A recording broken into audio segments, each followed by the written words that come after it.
கோட்டாபய ராஜபக்ச அவங்க இலங்கை நாட்டை விட்டு வேற எந்த நாட்டுக்குமே போக முடியாதுன்ற தடை உத்தரவு இன்றைக்கு அவருக்கு எதிராக உத்தரவு பிறப்பிக்கப்பட்டிருக்கு. ஏன் இந்த விஷயம் என்று பார்க்க போனா, இவர் இந்த ஈஸ்டர் குண்டு தாக்குதல் இருக்குது உங்களுக்கு தெரியும், சில வருஷத்துக்கு முதல் இலங்கை நாட்டையே உழுக்குனிச்சு அந்த குண்டு தாக்குதல் விசாரணை நடந்து கொண்டிருக்கு. அதோட இவருக்கு தொடர்பு பட்டிருக்கின்ற விஷயத்துக்காக தான் இந்த உத்தரவு பிறப்பிக்கப்பட்டிருக்கு. எனக்கு தெரிஞ்சு இந்த வருஷம் முடிகிறதுக்கு இடையில கோட்டாபய ராஜபக்ச, மஹிந்த ராஜபக்ச இவங்க 2 பெயர்களையும் யாராவது ஒருத்தர் நிச்சயமாக கைது செய்யப்பட்டு சிறையில அடைக்கப்படுவாங்க அப்படின்னு நான் நினைக்கிறேன். இது நடக்கிறதுக்கு நிறைய சந்தர்ப்பம் இருக்குது. இதை நம்ம தெளிவா கதைப்போம் சொந்தங்களே. யாழ்ப்பாணத்துல சாவகச்சேரி பகுதியில இந்த ரெப்பாட்டெல்லாம் படிக்கக்கூடிய ஒரு இளம் தம்பி ஒருத்தரை பயங்கரவாத தடுப்பு சட்டத்தின் கீழ் கைது பண்ணியிருக்கிறாங்க.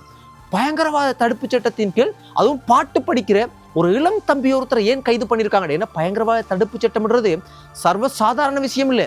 ஏன் இந்த சட்டத்தை பயன்படுத்தி இவரை கைது பண்ணியிருக்காங்கடா, இவர் இந்த தம்பி இயக்க பாட்டு படிச்சிருக்கே அப்படின்ற ஒரு குற்றத்துக்காக தான் இவர் கைது செய்யப்பட்டிருக்கே அப்படின்ற விஷயத்தை பார்க்க கிடைச்சது. என்ன நடந்திருக்குண்டா, இந்த தம்பி கிளிநொச்சி பகுதியை சேர்ந்த ஒரு ரெப்பாட்டெல்லாம் படிக்கக்கூடிய, நீங்களும் சில நேரத்துக்கு டிக்டாக்ல, யூடியூப்ல, ஃபேஸ்புக்ல எல்லாம் பார்த்துருப்பீங்க. வாழ்க்கையில ஏதாவது ஒரு விஷயத்தை சாதிக்கணும் மட்டும் முயற்சி செய்யக்கூடிய ஒரு நபர் போல வர்ற பாட்டுக்களை பார்க்கும் போது இருக்கு. அதுவும் தமிழ் சார்ந்த உணர்வு பூர்வமான பாடல்களை கொஞ்சம் கூடுதலா படிக்கும். இந்த வகீசன் தம்பி எல்லாம் பார்த்தீங்கன்னா பாட்டுகள் எல்லாம் படிச்சு கொஞ்சம் தமிழ் மக்கள்ற மனசுல இடம் பிடிச்சி அங்க இந்தியாவில் இந்த சேனல்கள், அந்த டிவி சேனல்களுக்கெல்லாம் போய் ஒரு வழியா ஒரு அளவுக்கு முன்னேறிடுச்சு. அதே போல இந்த தம்பியும் நல்ல முயற்சிகள் பார்த்தீங்கன்னா நல்ல திறமைகள், பாட்டு படிக்கிறதெல்லாம் பார்க்கும்போது நல்லா இருக்கு. ஆனா ஒரு நிகழ்ச்சியில, ஒரு கோவில் சம்பந்தப்பட்ட ஏதோ ஒரு நிகழ்ச்சியில இவர் பாட்டு படிச்சிருக்கிறார். பாட்டு படிக்கும்போது அதுவும் இயக்கம் சம்பந்தப்பட்ட உணர்வை எழுப்பக்கூடிய அளவுக்கு அந்த பாட்டு படிச்ச குற்றச்சாட்டுல தான் அவர் இன்றைக்கு யாழ்ப்பாணத்துல சாவகச்சேரி பகுதியில் வச்சு பயங்கரவாத தடுப்பு சட்டத்தின் கீழ் கைது செய்யப்பட்டிருக்கு. ஆனா அந்த விஷயத்தை யோசிச்சு பாருங்க. இதை பார்க்கும்போது உண்மையாகவே அந்த கைது செய்யப்பட்ட தம்பி ஒரு இளம்மாள், சின்ன வயசு ஒரு இளம் தம்பி பாட்டு படிக்கிற ரெப்பாட்டு தவறுகள் ஏதாவது இருந்தா உண்மையான அதிகாரிகள், அரசாங்கம் என்ன செய்யணும்? ஏனென்றா இந்த அரசாங்கம் தான் மக்களை உசுப்பேத்தி விட்டுருக்குது. என்ன உசுப்பேத்தி விட்டுருக்குண்டா, இங்க இயக்கம் சம்பந்தப்பட்ட சில விஷயங்களை எல்லாம் பாத்தீங்கன்னா உங்களோட சில விஷயங்களை எல்லாம் நேரடியா சொல்லலண்டாலும் மறைமுகமாக இவங்களோட பொலிட்டிக்கலுக்காக உசுப்பேத்தி விட்டனால உங்களுக்கு தெரியும். இந்த மாவீரர் தினம், இந்த மாதிரியான சில நிறைய விஷயங்களை எல்லாம் பாத்தீங்கன்னா யாழ்ப்பாணத்துல, ஏன் இலங்கையில வடக்கு கிழக்கில எல்லாம் பயங்கரமா இயக்க பாட்டுகள் எல்லாம் போட்டு பயங்கரமா இதுக்கு முதல் இல்லாத அளவுக்கு இந்த அரசாங்கத்தை பாத்தீங்கன்னா நடந்தது. அப்ப இதெல்லாம் உசுப்பேத்தி விடுறது யாரு? அரசாங்கம். அப்ப ஒன்று நீங்க என்ன செய்யணும்? ஸ்ட்ரிக்டா இருக்கணும். அப்படி நீங்க இடம் கொடுத்தா இனிமே இயக்கமெல்லாம் இந்த பூமியில, இந்த மண்ணில் உருவாகிறதுக்கு சந்தர்ப்பம் இல்லைன்னு உங்களுக்கு தெரியும். மக்கள் அவங்களோட உணர்வை எதையோ கவலையை அவங்களோட கயச்சிட்டு பேசிட்டு போறாங்கன்ட்டு நீங்க விடலாம். அப்படி இல்லை, உங்களுக்கு அதெல்லாம் விருப்பம் இல்லடா, என்ன செய்யலாம்? ஸ்ட்ரிக்டா சொல்லலாம். ஆனா அந்த அரசியல், அந்த உங்களோட பொலிட்டிக்கல் கேவலமான வேலையோட எப்படி காட்டுறீங்கன்னு பாருங்க. அதாவது தேர்தல் சமயத்துல இப்படி நீங்களே அந்த பாட்டுகளை எல்லாம் போட்டுலாம் ஓட்டு கேட்ட விஷயமெல்லாம் இருக்குது. அப்ப அந்த தம்பி தெரியாமலோ தெரிஞ்சோ படிச்சிருச்சு. சரி, அப்படியே நீங்க கைது பண்றா உண்மையாகவே கூடுதலா யார் செய்யறது? சிங்களாக்கள் விடுங்களே, தமிழ் பொலிட்டிக்கலாக்கள் அரசியல் லாபத்துக்காக தலைவர்ற பெயரை, தலைவர்ற புகைப்படத்தை, தலைவர்ற பாட்டை, இயக்க விஷயங்களை, இயக்க வரலாறுகளை மக்கள் மத்தியில கதைச்சு அந்த உணர்வை பாத்தீங்கன்னா எழுப்பி சில விஷயங்களை அதிகமாக ஈடுபடுறது யாரு? அதுவும் உண்மை இல்லாம பொய்யாக கூட அரசியல்வாதிகள். அப்ப அரசியல்வாதிகளை நீங்க முதலாவது கைது பண்ணணும். அப்படி அரசியல்வாதிகளை கைது பண்ணாம ஏற்கனவே படிச்ச பட்டதாரிகள்ல இருந்து இளமாக்களுக்கு வேலையும் இல்லை, வெட்டியும் இல்லை, பஞ்சம், பட்டினி, பிச்சை எடுத்தான் பெருமானன்ற அளவுக்கு இருக்குது. அப்ப இந்த சோசியல் மீடியாக்களை பயன்படுத்தி இந்த பிள்ளைகள் ஏதாவது அவங்களோட திறமைகளை வெளிக்காட்டி தமிழ் மக்கள்ற மனசுல இடத்தை பிடிச்சி பெருசா பாதகம் இல்லாம ஏதோ ஒரு உணர்வா எதையோ பாட்டுகளை படிக்கிறாங்க. அப்ப நீங்க அதை கைது பண்ணி என்ன மோசமான வேலைன்னு பாருங்க. அப்படியே நாங்க பார்த்தா கூட சட்டம் அனைவருக்கும் சமம்டா. சிங்களம், தமிழ், முஸ்லீம், அது இதெல்லாம் விடுங்களே.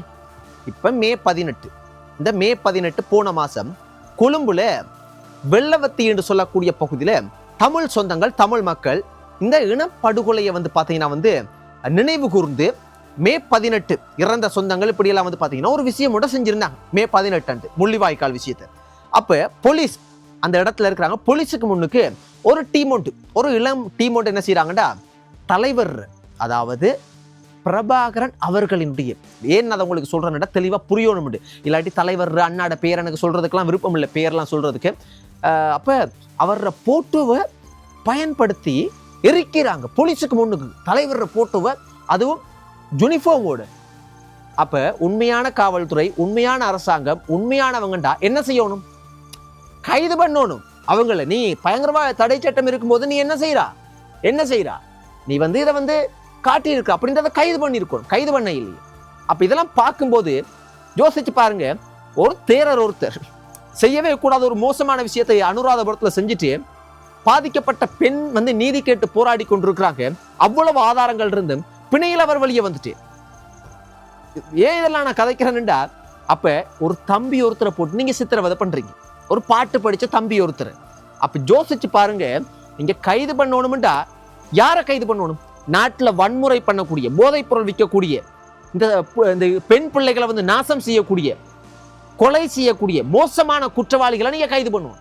ஆனா நீங்க என்ன பண்ணி இருக்கிறீங்க?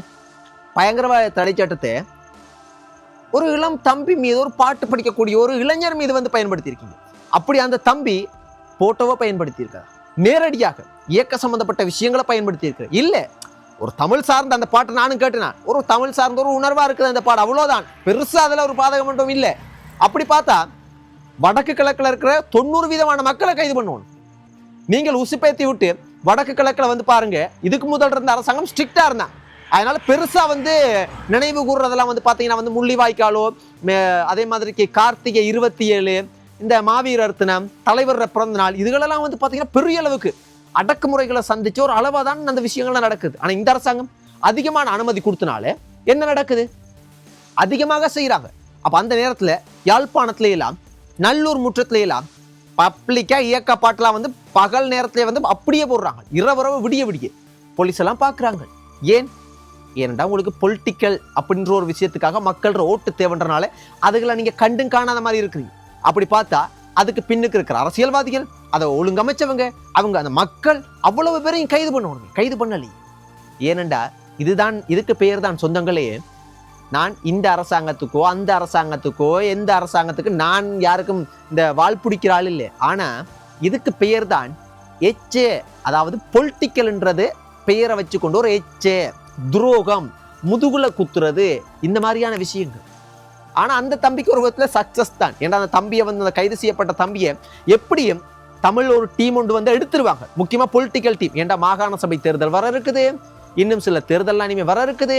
அப்ப அதுக்காக அந்த தம்பியை இப்ப சிறந்த சட்டத்திறனிகள்லாம் இறங்கி எப்படியாவது எடுத்துருவாங்க. நான் தப்பு சொல்லலை.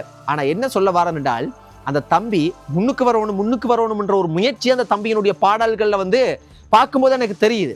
அப்ப அந்த முயற்சி கிட்டத்தட்ட வெற்றி அளிச்சிருக்கேன் தெரியுமா? பெரிய அளவுக்கு வெளியில தெரியாத தம்பி இந்த கைதுனால வெளியே தெரிய வந்திருக்கு. எப்படியோ சில நாட்களோ சில மாதங்கள்லயோ வெளியால் வரும் கட்டாயம். அப்ப அந்த தம்பிக்கு ஒரு விதத்துல வெற்றி தான். கொஞ்சம் பல்ல கடிச்சு கொண்டு அந்த தம்பி இருந்தா சரி. ஆனா எவ்வளவு ஒரு மோசமான விஷயம், கைது செய்யப்பட வேண்டியவங்க எல்லாம் வெளியில சும்மா திரிகிறாங்க. மஹிந்த ராஜபக்ச, கோட்டாபய ராஜபக்ச, ரணில், எவ்வளவு பேர் இருக்கிறாங்க. தமிழ் பொலிட்டிக்கல் எடுத்துக்கொண்டா கூட எத்தனை அரசியல்வாதிகள் இருக்கிறாங்க. அர்ச்சுனா அவங்க செய்யற அட்டகாசத்துக்கெல்லாம் எவ்வளவு விஷயங்கள் அவரை கைது பண்ண வேண்டி இருக்குது. ஆனா நீங்கள் ஒரு இளம் தம்பி ஒருத்தரை கை வச்சிருக்கிறீங்க.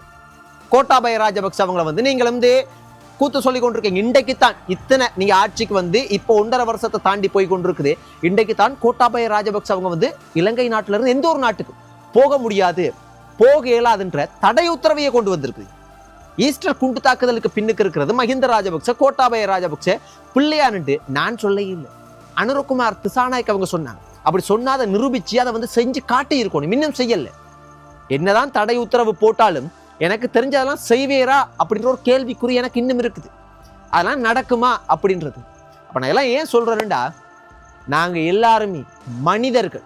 இந்த பூமியில சொற்ப நாட்கள் தான் இருக்க போறோம், இன்னும் கொஞ்ச நாட்கள் தான் இருக்க போறோம். எல்லாருமே இறந்ததுக்கு பிற்பாடு தமிழோ சிங்களமோ முஸ்லிமோ யாராக இருந்தாலும், ஜனாதிபதியோ நானோ நீங்களோ இல்ல, இறைவன் என்ற ஒருத்தனுக்கு நாங்க கட்டாயம் பதில் சொல்லி ஆகும். அதனால மனசாட்சிப்படி நடந்து கொள்றதுக்கு முயற்சி செய்யுங்க. இந்த தம்பியை கைது செய்ததை பார்க்கும்போது கவலையா இருந்தது. அதே சமயத்தில் இந்த பொலிட்டிக்கல்ன்றது எவ்வளவு ஒரு கேவலமானது அப்படின்றதையும் புரிஞ்சு கொள்ளக்கூடிய மாதிரி இருந்துச்சு. சொந்தங்கள், நீங்க என்ன நினைக்கிறீங்க? உங்களோட கருத்துக்களை சொல்லுங்க. கோட்டாபய ராஜபக்ச அவங்க வந்து பாத்தீங்கன்னா வெளிநாடுகளுக்கு போறதுக்கு தடை விதிக்கப்பட்டிருக்குது. இன்றைக்கு ஈஸ்டர் குண்டு தாக்குதல், சில வருஷத்துக்கு முதல் இலங்கை நாட்டில் தேவாலயங்கள்ல ஹோட்டல்கள் எல்லாம் பயங்கர குண்டு தாக்குதல் நடந்தது. அதுக்கு பின்னுக்கு கோட்டாபய ராஜபக்ச, பிள்ளையார், சாலைன்றவர்களாக கைது செய்யப்பட்டிருக்க. இதுல இந்த கோட்டாபய ராஜபக்ச அவங்க தொடர்பு பட்டிருக்காங்க அப்படின்ற ஒரு விசாரணை போறனால அவர் தப்பிச்சு போயிடக்கூடாதுன்றதுக்காக அவரை பாத்தீங்கன்னா தடை உத்தரவு, வெளிநாட்டு தடை உத்தரவு பிறப்பிக்கப்பட்டிருக்கு. ஸோ இதை பத்தி நீங்க என்ன நினைக்கிறீங்க? நன்றி சொந்தங்களே. குட் நைட், ஸ்வீட் ட்ரீம்ஸ், பாய்.